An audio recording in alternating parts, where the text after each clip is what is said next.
Hello ವೀಕ್ಷಕರೇ, ಇಂದು ನಾನು ನಿಮಗೆ ಕೇವಲ 2 ಇಂಗ್ರೀಡಿಯೆಂಟ್ಸ್ ಯೂಸ್ ಮಾಡಿ ಚಾಕ್ಲೇಟ್ ಕ್ರಂಚೀಸ್ ಹೇಗೆ ಮಾಡೋದು ಅಂತ ತೋರಿಸ್ತೀನಿ. ಬೇಕಾಗೋ ingredients corn flakes, cooking chocolate.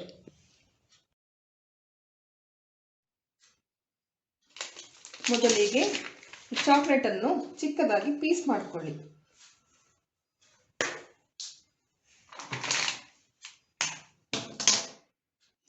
ಪಾತ್ರೆಯಲ್ಲಿ ಒಂದು ಸ್ವಲ್ಪನೂ ತೇವ ಇರಬಾರ್ದು, ಚೆನ್ನಾಗಿ ನೋಡ್ಕೊಂಡು ಪೀಸ್ ಮಾಡ್ಕೊಳ್ಳಿ.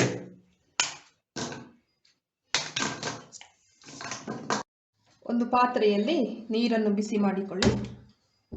ಚಾಕ್ಲೇಟನ್ನು ಯಾವುದೇ ಕಾರಣಕ್ಕೂ ಡೈರೆಕ್ಟ್ ಗ್ಯಾಸಲ್ಲಿ ಇಡಬಾರದು. ನೀರು ಕುದಿದ ನಂತರ ಚಾಕ್ಲೇಟನ್ನು ಇದರ ಮೇಲೆ ಇಡಬೇಕು. ಇವಾಗ ನೀರು ಕುದಿದಿದೆ, ಇದರ ಮೇಲೆ ಚಾಕ್ಲೇಟನ್ನು ಇಟ್ಟು ಮೆಲ್ಟ್ ಮಾಡಿಕೊಳ್ಳಿ. ಈ ಚಾಕ್ಲೇಟಿಗೆ ಯಾವುದೇ ಕಾರಣಕ್ಕೂ ಒಂದು ಡ್ರಾಪ್ ನೀರು ಕೂಡ ಹಾರಬಾರದು. ಮೆಲ್ಟ್ ಆಗೋವರೆಗೆ ಸ್ವಲ್ಪ ಈಗ ತಿರುಗಿಸ್ತಾ ಇರಿ. ಈ ರೀತಿಯಾಗಿ ಮೆಲ್ಟ್ ಮಾಡ್ಕೊಳ್ಳಿ.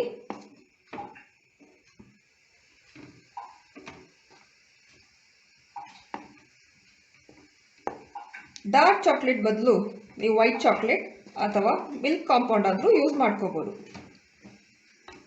ಈ ವಿಡಿಯೋ ನಿಮಗೆ ಇಷ್ಟವಾದರೆ ಪ್ಲೀಸ್ ಲೈಕ್ ಮಾಡಿ, ಶೇರ್ ಮಾಡಿ ಮತ್ತು ಸಬ್ಸ್ಕ್ರೈಬ್ ಮಾಡಿ. ನೋಡಿ, ಈ ಕನ್ಸಿಸ್ಟೆನ್ಸಿಗೆ ಮೆಲ್ಟ್ ಆಗಬೇಕು. ಇದಾದಮೇಲೆ ಗ್ಯಾಸನ್ನು ಆಫ್ ಮಾಡ್ಕೊಳ್ಳಿ. ಕಾರ್ನ್ಫ್ಲೇಕ್ಸನ್ನು ಸ್ವಲ್ಪನೇ ಹಾಕಿ ಮಿಕ್ಸ್ ಮಾಡ್ಕೊಳ್ಳಿ.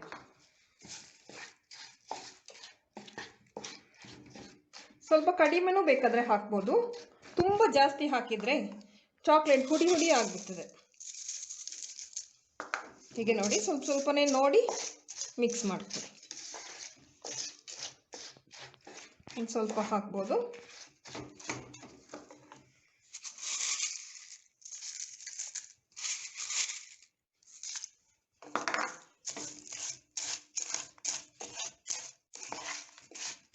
ಇಷ್ಟು ಸಾಕಾಗ್ಬೋದು.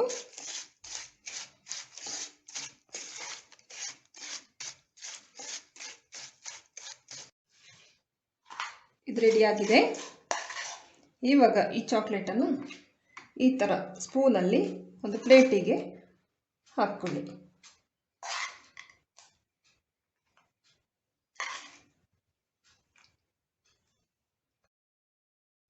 ನೋಡಿ, ಈ ಥರ ಹಾಕಿ ಆದಮೇಲೆ ಇದೊಂದು 10 ನಿಮಿಷ ಫ್ರಿಜ್ಜಿನಲ್ಲಿ ಇಡಿ.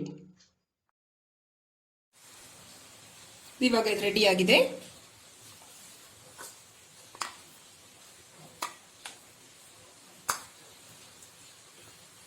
ಈ ವಿಡಿಯೋವನ್ನು ಪ್ಲೀಸ್ ಲೈಕ್ ಮಾಡಿ, ಶೇರ್ ಮಾಡಿ, ಕಮೆಂಟ್ ಮಾಡಿ ಹಾಗೂ ನಮ್ಮ ಚಾನಲನ್ನು ಸಬ್ಸ್ಕ್ರೈಬ್ ಮಾಡಿ.